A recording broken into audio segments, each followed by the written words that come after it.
Good evening. Nice guy Eddie again, talking weapons. This video is a little bit different than what I had planned. I'd planned to be talking about the two pieces directly behind me, the Bardiche and the Claymore. But I'm going to need, I'll talk about that later. I need to upgrade my equipment a little bit to properly do those.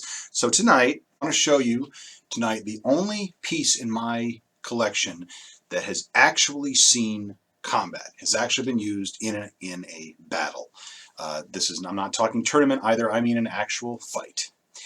And that piece is this, right here. This is a family heirloom. It is my grandfather's police club. He passed away in the early 90s, and he had given this to my mother. My mother had no interest in it. She knows I collect, so it came to me. Circa 1950s, 1960s, into the early 1970s. This type of weapon saw use. It was then replaced by the more modern billy club. That's like the tonfa, with the cross handle. And then nowadays, of course, there's the batons, the extendable batons. So I don't know much about my grandfather's career. And he was a cop for 35 years. I know two things about that time. He never once fired his gun in the line of duty. However, I am told that he liked to use his club. And I believe that. I'm going to show you this. You can see all along the surface of this club that look at that, God, that it definitely saw some use.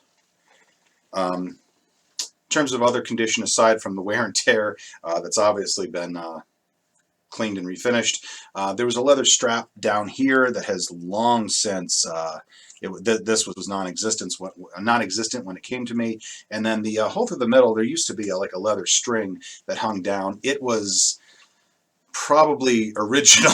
I mean, it was really brittle and falling apart, and at one point it broke, and I tried to retie it, and then I pulled the knot. It broke again, so I just got rid of it. So right now it's just the club.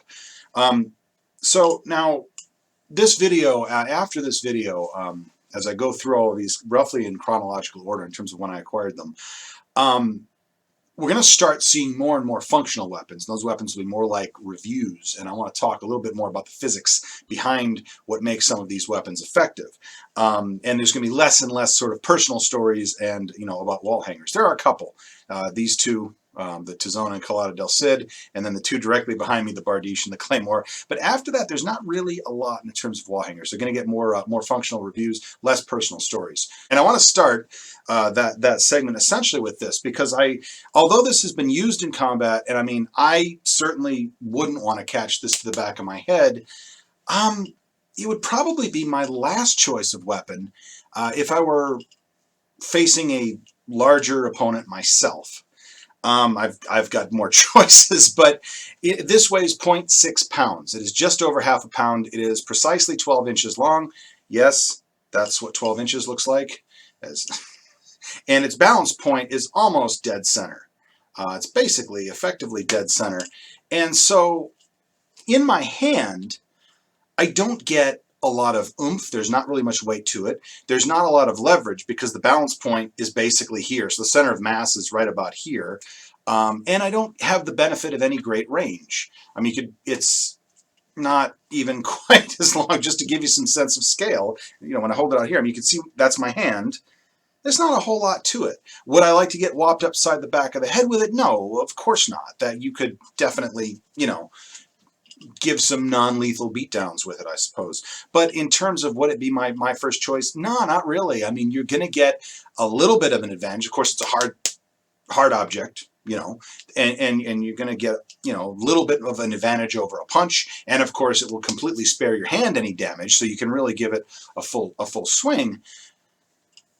But all in all, I just don't feel that this would be that big an advantage.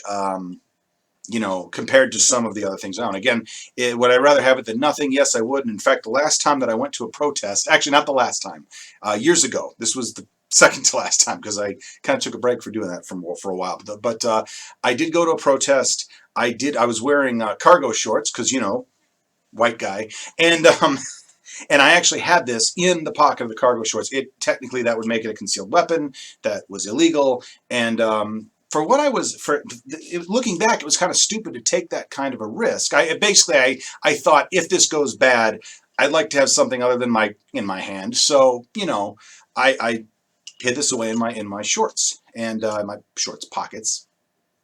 And but to think that I had this on me and could have gotten in trouble, and what would this have really given me if things went bad and people started to riot and people are running around and cops are whatever, like what does this really give you in a big fight? And I wasn't actually cops. I was actually thinking there was going to be a counter protest that day, and there was not a counter protest that day. But again, what is this really going to do in a big chaotic? I mean, put your hands up and fight your way through, right? So yeah, I don't know. It wouldn't necessarily be my first choice, but then again, do I really want to use it as a weapon and risk damaging it more?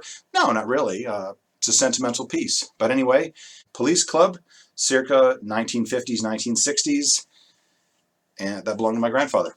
So the only piece in my collection that has actually seen use in combat. Hope you're enjoying these. If you find them interesting, like and subscribe. It's actually going to be the next video that I'm going to do the Bardiche and the Claymore that are behind me. Because those are large, those come up to about here on me just standing up. I need a little more room than I've got here to really show you. I mean, I can make a 12-inch club fill up the entire screen. Those are each over 4 feet tall. Actually, they're close to 5 feet tall. So I just can't fill them in here. So we're going to get... we're going to upgrade the video a little bit, upgrade the audio a little bit, and probably take you outside. And it's a nice day finally here in Michigan, so we'll do that, and we'll talk about those next time. And again, we'll be getting into a little bit more of the functional side of these. So until then, take care.